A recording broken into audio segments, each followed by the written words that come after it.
Cocoa కడితే కొరకొరమంటే చూస్తారు. పొట్టి పొట్టిగా వేస్తే పట్టి పట్టి చూస్తారు.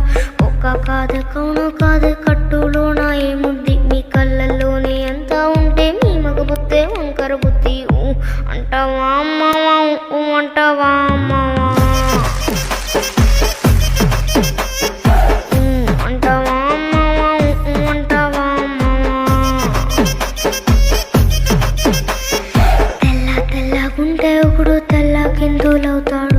నల్లగుంటే ఒకడు అల్లారెల్లరి చేస్తాడు. తెలుపు నలుపు కాదు మీకు రంగుతో పని ఏముంది. సందు దొరికిందంటే చాలు మీ మగ బుద్ధే వంకర బుద్ధి.